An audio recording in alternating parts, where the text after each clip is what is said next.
what you want, I got what you need. I'm all the way up, I'm all the way up, I'm all the way up, I'm all the way up, I'm all the way up.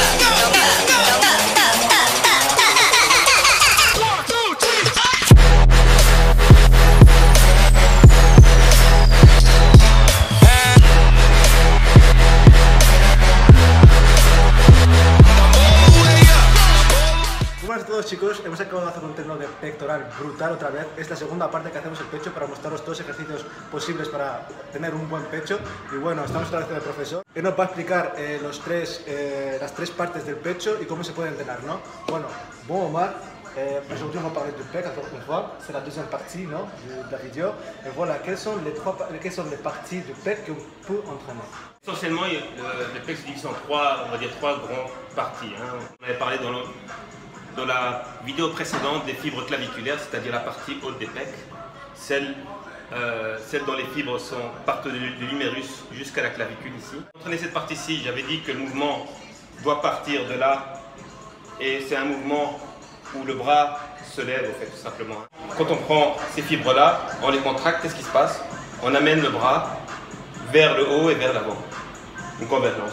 Donc, cette partie-là, on avait montré comment on pouvait l'entraîner avec les poulies la fois passée.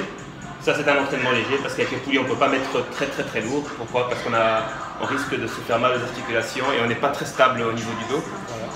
Mais on peut travailler ça avec les haltères en prenant quand même assez lourd. C'est ce qu'on a fait aujourd'hui. Comment travailler ça avec les haltères ou avec un bench libre, hein, c'est pareil. Avec une barre libre, c'est pareil. C'est tout simplement d'être incliné, d'avoir le dos incliné et de pousser verticalement en fait. L'idée c'est quoi? C'est comme si on était debout et on poussait vers le haut, mais vu que le poids est une force qui a tendance à aller vers le bas, si on fait ça avec des haltères, qu'est-ce qui se passe? Les haltères ont tendance à tomber et ce sont les épaules qui vont commencer à prendre une bonne charge. Donc pour pouvoir continuer à pousser en vertical et profiter de la force verticale des haltères, il faudrait avoir le corps incliné. Et donc il faudrait un banc incliné pour ça. Alors quand on s'entraîne sur un banc incliné, en fait, quelle partie on est en train d'entraîner le pec? Parce qu'en fait, on sait que le pec il est divisé par trois parties. C'est la partie haute. C'est comme je dis, on est toujours dans la partie haute. Donc incliné comme ceci, que ce soit avec des haltères ou avec une barre. Ce qui est bien, c'est que la barre, la force elle est verticale, le dos est incliné, pousser comme ça, revient en réalité à pousser comme ceci. L'idée c'est toujours d'essayer de garder un mouvement un peu convergent. Ça veut dire que les mains doivent se rapprocher. J'insiste beaucoup là-dessus, il faut que les épaules soient à l'arrière. Pas avancer l'épaule quand on avance le bras. Les épaules sont à l'arrière et c'est le bras qui avance avec les épaules toujours à l'arrière. Hein. Quand le bras avance et les épaules sont maintenues à l'arrière, c'est la contraction du pectoral qui fait avancer le bras. Si vous faites avancer le bras avec l'épaule, qu'est-ce qui se passe? C'est l'épaule qui travaille. Et donc ça c'est très difficile pour les débutants quand ils commencent. Ils ont toujours tendance à avancer les épaules et ils ne voient pas les pecs grossir. Ils voient plutôt, ils prennent beaucoup au niveau des épaules et ils peuvent même avoir mal.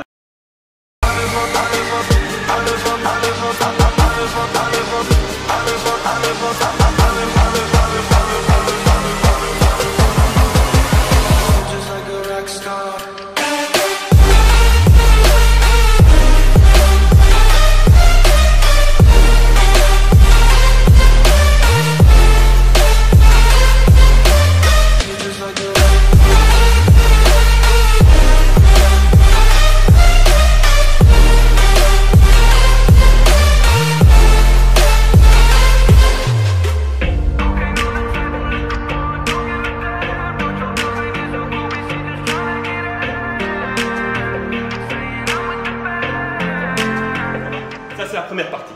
Okay. Une question aussi, avec les haltères, il faut claquer les haltères ou c'est pas nécessairement de fermer en fait? On peut monter juste comme ça ou il faut claquer les haltères? Moi j'ai dit pas claquer. Hein. Claquer, le problème c'est qu'on a un choc. Voilà, c'est ça. Pas claquer, les rapprocher.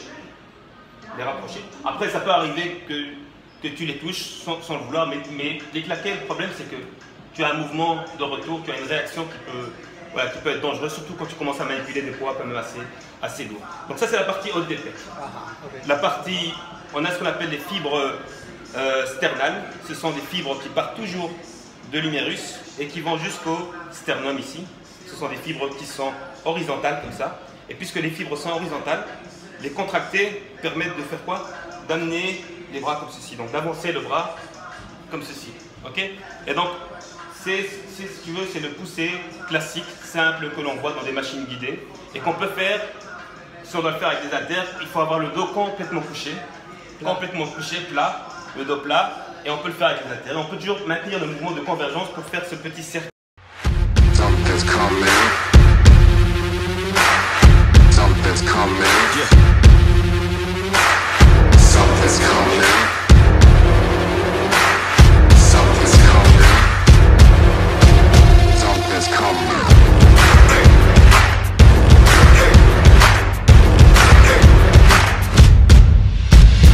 Let the games begin.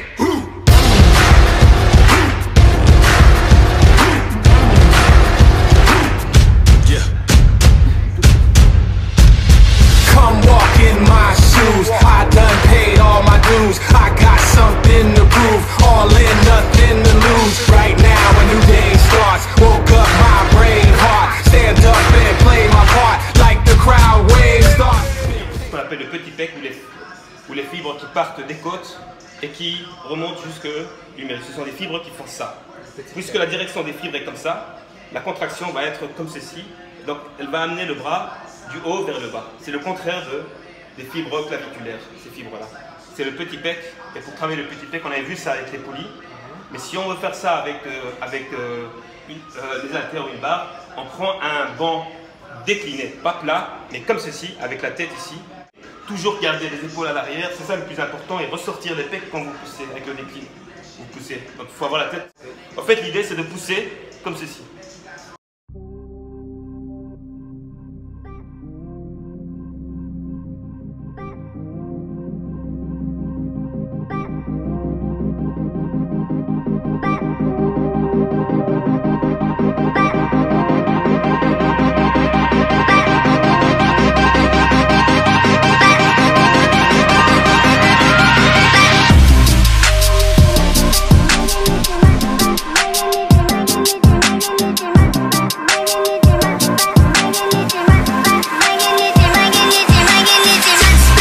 Le dos, c'est très important cette question. Le dos il doit être plat ou il peut faire le truc comme ça. Une flèche, une courbure. Voilà. Une courbure, Parce que c'est ça. parfois on voit des powerlifters, des bodybuilders aussi, qui ont l'habitude de mettre le dos comme ça. Mais il y a des gens aussi qui te disent non, il faut avoir le dos plat. Le dos il doit toucher le banc, tu vois. Ben, le dos il a une courbure naturellement qui n'est pas plate. On a ce qu'on appelle une faible lordose. C'est le fait, bon, ton dos, si tu vois attentivement, ton dos il est comme ça, tu as une faible cirrhose ici et puis une faible lordose. Donc quand tu vois ton dos, si je mets un écran, ton dos naturellement il n'est pas plat. Il y aura toujours un petit creux. Ce que font les powerlifters, et ça c'est une technique de powerlifter, d'essayer de combrer le dos au maximum. En combrant le dos au maximum, qu'est-ce qui se passe? Ben, ils peuvent utiliser plus de force. En fait, tout simplement, ils ont moins de mouvements à faire. Et donc ça, c'est intéressant quand ils cherchent à porter un poids très lourd et qu'on est en compétition. Si on travaille, on n'a pas besoin d'une cambrure aussi extrême. Une faible cambrure suffit. Un dos plat, c'est impossible de maintenir un dos plat et limite, moi je ne serais pas pour un dos plat. Ce qu'il faudrait éviter, c'est d'avoir un dos arrondi. Parce que si tu as un dos arrondi pendant que tu pousses, c'est que tu mets les épaules à l'avant. Un dos plat, on a toujours tendance à un peu mettre les épaules à l'avant. Donc moi, je conseille quand même une petite cambrure. L'idée, c'est de descendre les épaules. Et quand on descend les épaules, obligatoirement, on accentue un peu la cambrure. Et c'est ça le truc. Et il y a une chose très importante aussi, c'est que, et ça j'ai rencontré ça chez beaucoup de bodybuilders qui s'entraînent et qui ont un problème à prendre au niveau des pectoraux.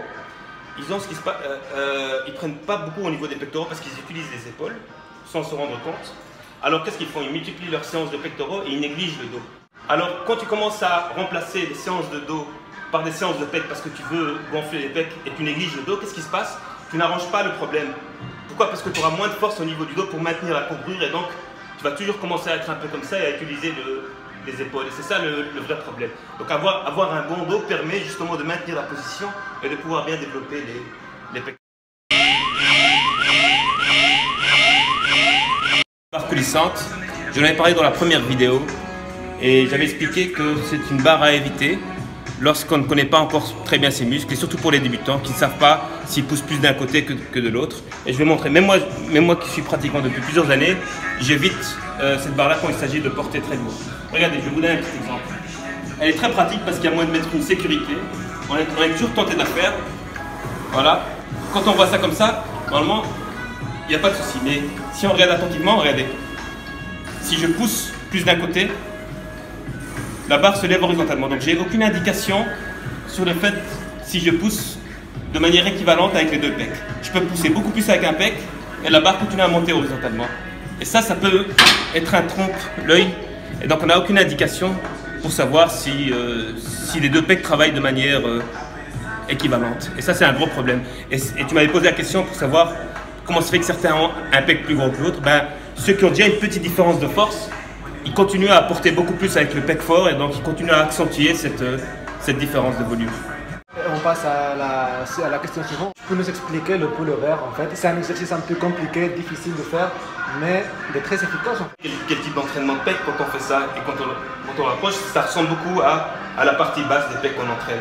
Mais aussi, ce qui est assez intéressant, c'est que quand vous mettez le poids à l'arrière, vous tirez sur votre cage thoracique et vous tirez sur ce qu'on appelle, vous avez le sternum et vous avez les différentes côtes et vous avez un cartilage ici.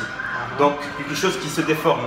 Et ce qui se passe, c'est qu'en tirant sur le cartilage, vous pouvez agrandir un petit peu votre cage thoracique et donc agrandir un petit peu la largeur de votre torse. Ça peut être très intéressant. Donc ça peut agir sur les os indirectement. Donc pour ceux qui ont un torse pas très large, c'est intéressant pour eux de faire le pullover, ça agit sur les os.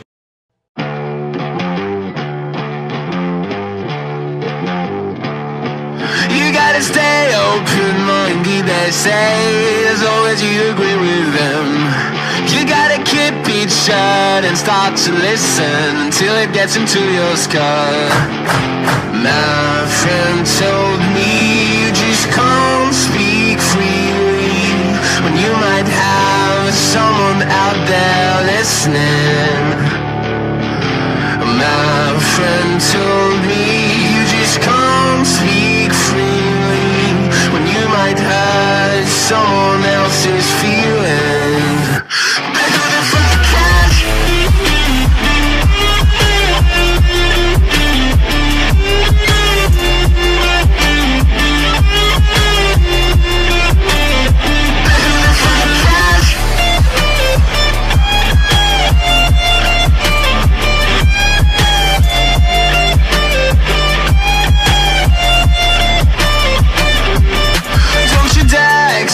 Your own opinion, whatever you can say is wrong.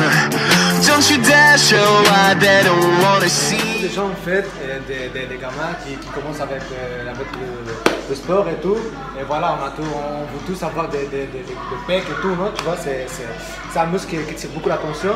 Et en fait, il y a beaucoup de gens qui ont cette partie d'ici, ils ont beaucoup de graisse en fait.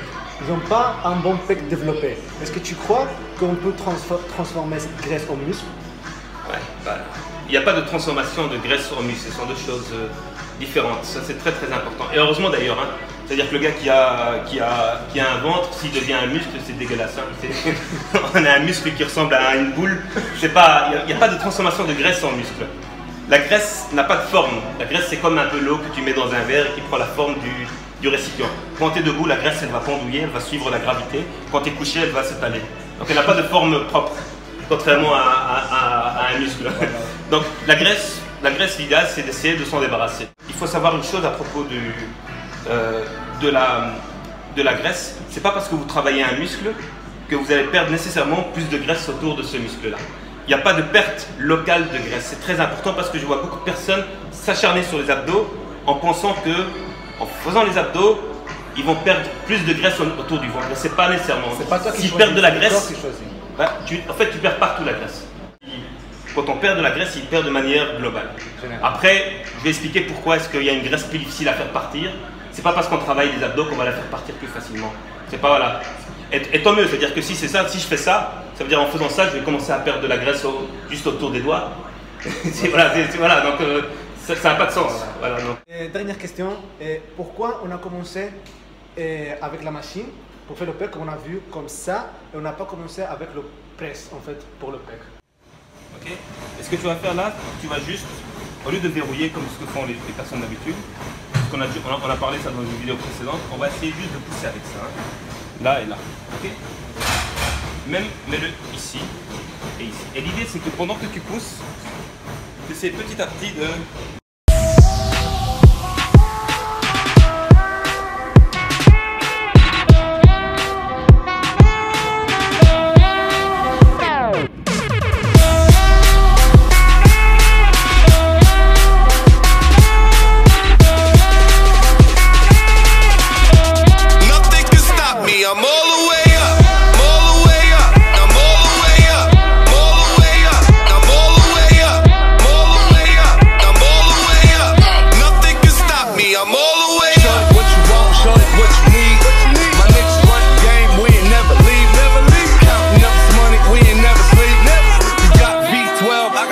V, got bottles, got weed, got my I'm all the way up. Shorty, what you want? I got what you need. Shorty, what you want? I got what you need. Shorty, what you want? I got what you need. I'm all the way up. I'm all the way up. I'm all the way up. I'm all the way up. I'm all the way up.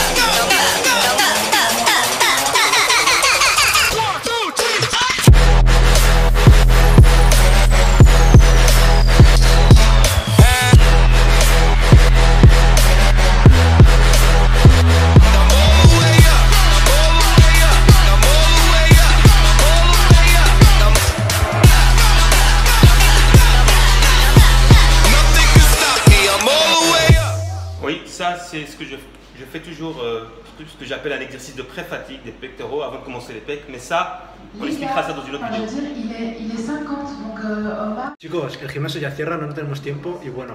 J'expliquerai ça dans une prochaine vidéo. Hein. Dans la prochaine Pour la vidéo. Oui, il n'y a pas de souci. Al próximo vídeo nos vemos.